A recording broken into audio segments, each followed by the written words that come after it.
Football বিশ্বকাপ দেখা কি হারাম? এখানে আপনারা অনেকেই আছেন বিশ্বকাপ ফুটবলের খোঁজ খবর রাখেন, আর অনেক আসামি আছেন যারা খেলা দেখেন। এই সমস্ত খেলাধুলা ফজরের নামাজের চাইতে আপনার কাছে খেলাটা বেশি ইম্পর্টেন্ট। 8 কিলোমিটার পতাকা অনেকে বানাচ্ছেন, তাই না? জমি বেচে পতাকা বানাইছে, এর চাইতে বড় ছাগল আছে আর কেউ? তা আমার ধর্ম মন্ত্রণালয় মনিটর করবে ওয়াজের ভিতরে কি ধরনের বক্তব্য দিতে হবে, কতটুকু বক্তব্য দিবে এবং ওয়াজ। আমি আপনাদের কাছে দেখাবো আর্জেন্টিনা ও ব্রাজিলকে নিয়ে কথা বলে ফেসে গেলেন শায়েখ আহমদুল্লাহ হুজুর, যা আপনারা দেখলে অবাক হয়ে যাবেন। তো আজকের এই ভিডিওগুলো অত্যন্ত গুরুত্বপূর্ণ।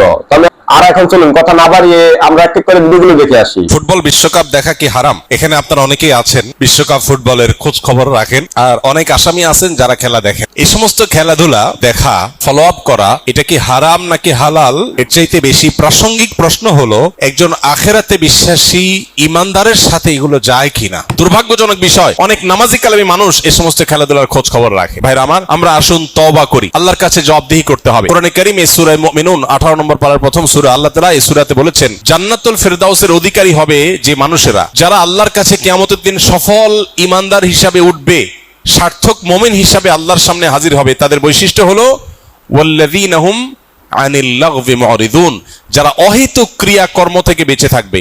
নবীজি সাল্লাল্লাহু আলাইহি সাল্লাম বলেছেন, মিন হুসনি ইসলামিল মারই তারকুহু মা লা ইয়ানি, একজন মানুষের ইসলাম সুন্দর হবে যখন সে অহেতুক অনর্থক কাজ পরিহার করবে।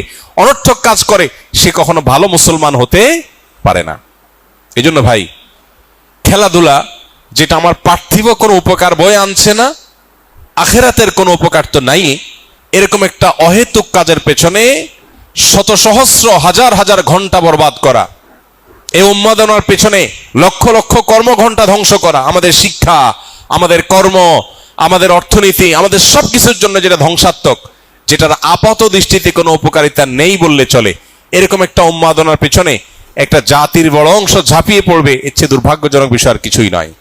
এজন্য এটা থেকে ফেরাবার জন্য সেরকম সত্যিকারের দেশপ্রেমিক, সত্যিকারের উম্মাহ প্রেমিক, সত্যিকারের দেশের মানুষের কল্যাণ চায়, এরকম মানুষ আমাদের সমাজে খুব বেশি নেই। আল্লাহ তাআলা সেই মানুষগুলোকে তাদের কাজটা করার তৌফিক দান করুন। আমরা ইনশাআল্লাহ এই সমস্ত উন্মাদনা, এই সমস্ত পাগলামো, এগুলো থেকে বেঁচে থাকার চেষ্টা করব। এই যে ব্রাজিলের প্রথম ম্যাচ পড়ছে কিন্তু ফজরের নামাজের সময়, সারা বছর ফজরের নামাজে উঠে না, কিন্তু দেখবেন এই দিন 3:30 থেকে কিন্তু বসে থাকবে, অথবা রাতে ঘুমাবেই না। সারাটা বছর অনেক যুবক আছে ফজরের নামাজ একদিনও পড়ে নাই, একদিনও না। কি জবাব আল্লাহর কাছে দিবেন? ফজরের নামাজের চাইতে আপনার কাছে খেলাটা বেশি ইম্পর্টেন্ট। 8 কিলোমিটার পতাকা অনেকে বানাচ্ছেন, তাই না? জমি বেচে পতাকা বানাইছে, এর চাইতে বড় ছাগল আছে আর কেউ?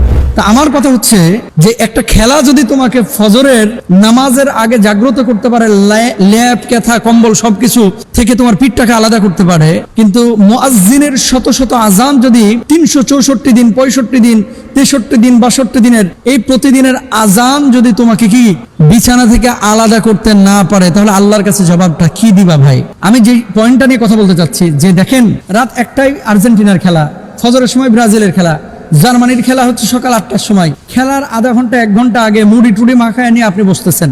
সকালবেলা আপনার বাপ আপনার কাঁথা কম্বল থেকে আলাদা করতে পারলো না, আপনার মা আপনাকে চিৎকার করে চেঁচামেচি করে ডেকে নামাজের জন্য উঠাইতে পারলো না। এতদিন আপনি মোবাইলে অ্যালার্ম দিয়ে রাখছেন, আপনারা কেউ আলাদা করতে পারলো না বিছানা থেকে, মানে আপনি ঘুম থেকে উঠলেনই না। সারাটা বছর অনেক যুবক আছে ফজরের নামাজ একদিনও পড়ে নাই, একদিনও না। কি জবাব আল্লাহর কাছে দিবেন? অস্বীকার করতে পারবেন? হাজার হাজার না লাখ লাখ যুবক বাংলাদেশে আছে যারা ফজরের নামাজ সারা বছরে একদিনও পড়ে নাই, অথচ খেলার জন্য ঠিকই কিন্তু 3:30টায় জেগে উঠে বসে থাকবে, খেলা দেখার জন্য ঠিকই 3টার দিকে উঠে বসে থাকবে, খেলা দেখার জন্য ঠিকই ফজরের আজানের সময় উঠে বসে থাকবে। তার মানে কি ফজরের নামাজের চাইতে আপনার কাছে খেলাটা বেশি ইম্পর্টেন্ট। এবার আসেন, আমি কিন্তু খেলা দেখা না দেখার বিষয়ে বলতেছি না, আমি বলতেছি ফজরের ইম্পর্টেন্সি, যে গুরুত্বটা কি, যে আল্লাহর জন্য, আল্লাহ নামাজের জন্য মুয়াজ্জিন এতদিন ডাকলো, আপনি উঠলেন না, কিন্তু আর্জেন্টিনার খেলা দেখার জন্য, আপনি ব্রাজিলের খেলা দেখার জন্য, জার্মানির খেলা দেখার জন্য আপনি কিন্তু ফজরের সময় ঠিকই উঠে যাচ্ছেন। তো কিয়ামতের ময়দানে যখন আল্লাহ জিজ্ঞেস করবে, বান্দারে শত শত আজান তোর কানের মধ্যে পৌঁছালো না, ফজরের নামাজ তুই আদায় করলি না, অথচ ফিফার সেই ফুটবল বিশ্বকাপে ঠিকই জেগে উঠে বসে থাকলি, এটার হিসাবটা আমাকে দিত, কি জবাব আপনি সেদিন দেবেন? জবাবটা আপনি কি দিবেন? আমি বলতে চাচ্ছি যে সারা বছর ফজরের নামাজ আপনি আদায় করেন ভাই। হ্যাঁ, একটু বিনোদনের জন্য আপনি খেলা দেখছেন, তবে অশ্লীল কোনো কিছু থাকলে আপনি সেই খেলা দেখতে পারবেন না। রাসূল আকরাম সাল্লাল্লাহু আলাইহি ওয়াসাল্লামকে আল্লাহ সুবহানাহু ওয়া তাআলা যেমন বলেছেন, আল্লাহর হাবিব সাল্লাল্লাহু আলাইহি ওয়াসাল্লাম তিনি বলছেন কি মান সাল্লাল বারদাইনি দাখালাল জান্নাহ, যে ব্যক্তি 2 শীতল সময়ের সালাত আদায় করবে সে ব্যক্তি জান্নাতে প্রবেশ করবে। সুবহানাল্লাহ। 2 শীতল সময় মানে হচ্ছে ফজরের নামাজ এবং আসরের নামাজ, যে ব্যক্তি আদায় করবে সে ব্যক্তি জান্নাতে যাবে। এরপরে দেখেন আল্লাহর হাবিব বলছেন মান সাল্লাস সুবহা ফাহুয়া ফি জিম্মাতিল্লাহি, যে ব্যক্তি ফজরের সালাত আদায় করে সে ব্যক্তি আল্লাহ সুবহানাহু ওয়া তাআলার জিম্মায় চলে যায়, মানে আল্লাহর বিশেষ জিম্মাদারিতে সে পড়ে যায়। সুবহানাল্লাহ। এরপরে বলছেন রাকাতুল ফজরি খায়রুম মিনাদ দুনিয়া ওয়া মা ফিহা, ফজরের 2 রাকাত সুন্নাত অর্থাৎ ফরজ নামাজের আগে যে 2 রাকাত সুন্নাত, এটা দুনিয়া এবং দুনিয়ার মধ্যে যা কিছু আছে তার চাইতে উত্তম। সুবহানাল্লাহ। এরপর আল্লাহর হাবিব সাল্লাল্লাহু আলাইহি ওয়াসাল্লাম আরো বলছেন ফজরের জামাতে নামাজ পড়ার মহা পুরস্কারটা কি, যে ব্যক্তি এশার নামাজ জামাতে আদায় করে সে যেন অর্ধেক রাত ইবাদত করলো, আর যে ব্যক্তি ফজরের নামাজ জামাতে আদায় করে সে যেন পুরো রাত ইবাদত করলো। সুবহানাল্লাহ। এরপর আল্লাহ সুবহানাহু ওয়া তাআলা বলছেন কি, খেয়াল করেন, আল্লাহ বলছেন হাফিজু আলাস সালাওয়াতি ওয়াস সালাতিল উসতা, তোমরা সব সালাতের হেফাজত করো, বিশেষ করে মধ্যবর্তী সালাতের। এখন আমার যে মূল পয়েন্টটা সেটা হচ্ছে আপনি খেলা দেখছেন, আপনি দেখেন যদি হারাম কোনো কিছু সংমিশ্রণ না ঘটে, জুয়া খেলা চলছে মনে করেন আমেরিকায়, মেক্সিকোতে, কানাডায়, আপনি জুয়া খেলতেছেন ব্রাহ্মণবাড়িয়ায়, অনেক যুবকরা আছে এই খেলাকে কেন্দ্র কিন্তু জুয়া খেলে, তো আপনার খেলা চলতেছে মনে করেন বিশ্বকাপ ওখানে, আর আপনি জুয়া খেলতেছেন ঢাকায়, এই ধরনের কোনো বিষয় যদি না হয় মানে নিছক আনন্দের জন্য আপনি দেখতে পারেন। কিন্তু যে উৎসাহ উদ্দীপনা, 8 কিলোমিটার পতাকা অনেকে বানাচ্ছেন, তাই না, জমি বেচে পতাকা বানাইছে, এর চাইতে বড় ছাগল আছে আর কেউ? কি জবাব আল্লাহর কাছে দিবে?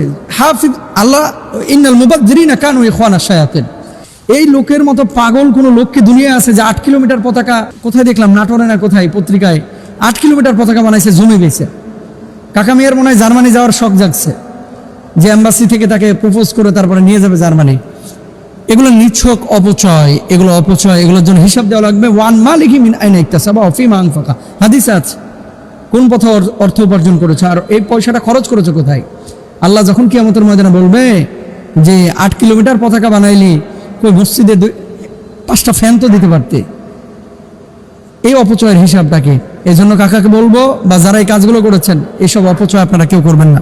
যে দেশের পতাকা নিয়ে ঘুরছে ওই দেশ জানেও না মনে হয় যে এই দেশে এই আমার সাপোর্টার আছে।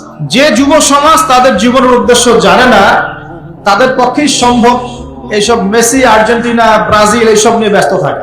আমাদেরকে এই খেলাধুলার অহেতুক কাজে ব্যস্ত করে দিয়ে ওরা ওদের এজেন্ডা বাস্তবায়ন করছে। দেখবেন যখন যখন রমজান মাস আসে তখন তখন দেখবেন মুসলিম কান্ট্রির উপর নির্যাতন বাড়ে।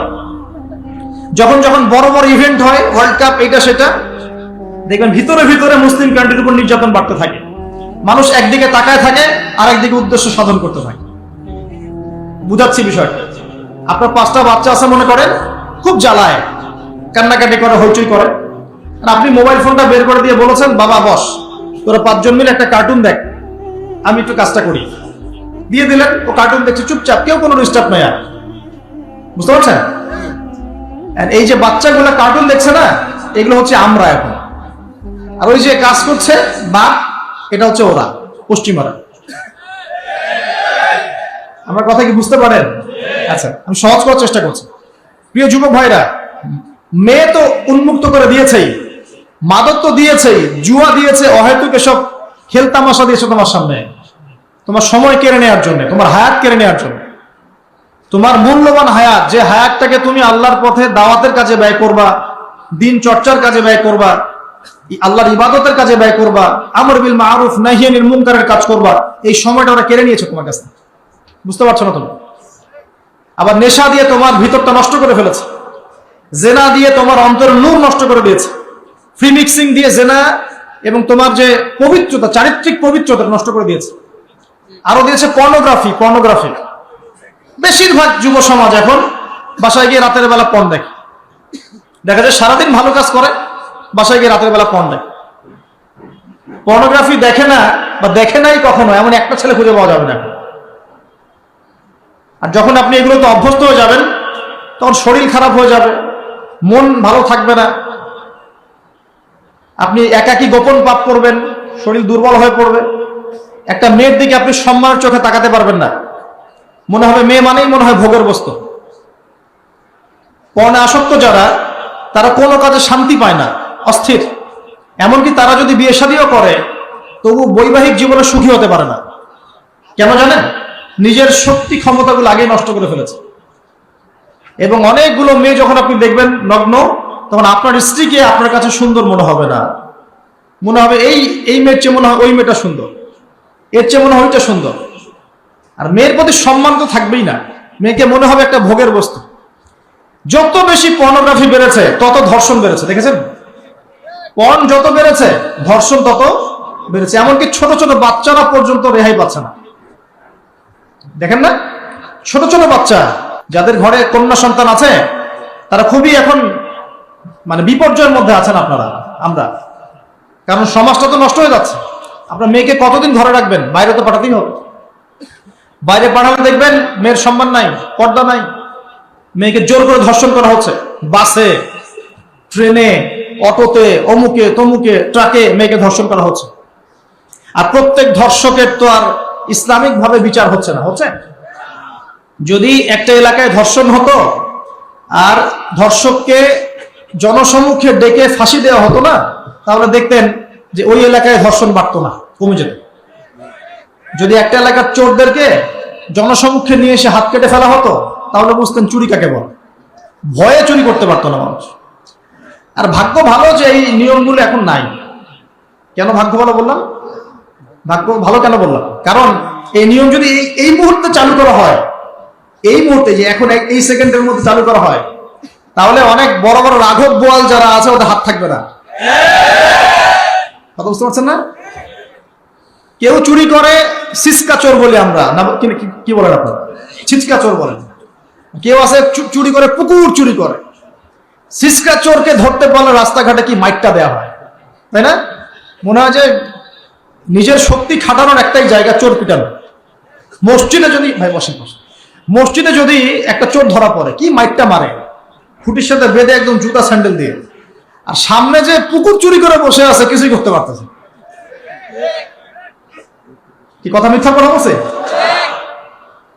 যদি একটা মুসলিম রাষ্ট্রের মধ্যে দুর্নীতি না থাকতো না, মুসলিম রাষ্ট্র বিশ্বকে নেতৃত্ব দিত ইনশাআল্লাহ। যদি কোনো মুসলিম রাষ্ট্রের মধ্যে দুর্নীতিটা না থাকতো না, তাহলে দেখতেন ওই রাষ্ট্র অবশ্যই বিশ্বকে নেতৃত্ব দিত ইনশাআল্লাহ। এমন অনেক অমুসলিম রাষ্ট্র আছে যেগুলো অমুসলিম হওয়া সত্ত্বেও ওদের মধ্যে কোনো দুর্নীতি নাই। ফুটবল বিশ্বকাপে বিভিন্ন দলকে সাপোর্ট করলে কি আমাদের ঈমান থাকবে? ফুটবল বিশ্বকাপ দেখা কি আমাদের জন্য হারাম? প্রিয় ভাইয়েরা, স্বাভাবিকভাবে যদি আমরা বলি মানুষের ফিতরাত যেটা, এই ফিতরাত অনুযায়ী কোন দলকে সাপোর্ট করার সাথে ঈমান থাকা বা না থাকা ডাইরেক্ট সম্পর্কিত নয়। যে অমুক দলকে সাপোর্ট করলে তার ঈমান থাকবে, অমুক দলকে সাপোর্ট না করলে তার ঈমান থাকবে না। অনেক সময় আমরা এটার সাথে যুক্ত করি যে অমুকে ইহুদি, অমুকে নাসারা, অমুকে ইসলাম বিদ্বেষী, অমুকে এই সেই। কিন্তু এটা মনে রাখতে হবে, বেসিক্যালি যখন কেউ খেলাধুলা কেন্দ্রিক কোনো দলকে সাপোর্ট করতেছে, আসলে ওই রাষ্ট্রের ওই রাষ্ট্র পদ্ধতির স্বরাষ্ট্রনীতি, পররাষ্ট্রনীতি, আচার আচরণ সবগুলাকে মাইনে নিয়ে তারপরে ওই দলকে সাপোর্ট করতেছে, বিষয়টা কিন্তু এরকম নয়। এটা মানবীয় ফিতরাতে সে একটা দলকে সাপোর্ট করতেছে। সুতরাং খুব গরম ভাবে অমুক দলকে সাপোর্ট করলে ঈমান বেড়ে যাবে আর তমুক দলকে সাপোর্ট করলে ঈমান চলে যাবে, বিষয়টা এরকম নয়। আপনাদের কাছে শুনতে কষ্ট লাগবে, কিন্তু যদি বলা হয় যে ঠিক আছে বিশ্বকাপে একটা দল সাপোর্ট করতেছে, এবার ইরানকে সাপোর্ট করতে শুনি, এরকম লোক আসে না প্রিয় ভাইরা? এখন ইরানের যদি আপনি সামগ্রিকভাবে তাদের রাষ্ট্রীয় যে শিয়াতন্ত্র এবং তাদের যে আকীদা, আপনি আবু বকর, ওমর, ওসমান রাদিয়াল্লাহু তাআলা আনহুম আজমাইনকে যদি গালি না দেন, তাহলে আপনার কখনো শিয়াত্বই থাকবে না। আপনি যদি আয়েশা তো ফিন্নার যদি না বলেন, আয়েশা রাদিয়াল্লাহু তাআলা জাহান্নামী না বলেন, নাউজুবিল্লাহি মিন যালিক, আপনি প্রকৃত আসলি শিয়াই হতে পারবেন না। কোরআনের কিছু অংশ আছে, কিতাবে কিছু অংশ আছে ইমামের রুহে রুহে রুহে রুহে, এই বিশ্বাস না থাকলে আমি শিয়াই হতে পারবেন। এখন আপনি কি এইগুলো সব বিশ্বাস সব সাপোর্ট করে তারপরে ইরানের দলকে সাপোর্ট করতেছেন? বিষয়টা এরকম।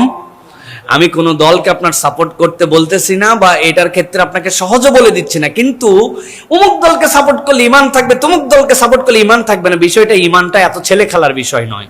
কিন্তু একজন মুমিনের এইটুকু গায়রত থাকবে যে আমি যাদের সাপোর্ট করতেছি, যাদের সাথে সাপোর্টে যাচ্ছি, অথবা যেই কাজটা করতেছি এটা সাপোর্ট যোগ্যই কিনা, এইটা সাপোর্টের বিষয় কিনা, এইটা একটা গায়রতের জিজ্ঞাসা আপনার আমার সাথে। সুতরাং এইটা নিয়ে বাড়াবাড়ি করা, এইটার সাথে একদম মানে উলঙ্গ হয়ে আপনি এটার সাথে একদম জড়িত হয়ে যাওয়া, এটা নিয়ে ডিবেট করা, এইটা কখনো কোনো ইমানদারের ফিতরাত বা চরিত্রের মধ্যে যাবে না প্রিয় ভাইরা। সুতরাং আমি বলবো, যদি আপনার পছন্দ লাগে কোনো ক্ষেত্রে, আপনি একটা দলকে টানতে পারেন, দিল আপনার ভালো লাগে, এটা মানবীয় ফিতরাতে, কিন্তু এর সাথে ইমানকে প্রাসঙ্গিক করে ফেলা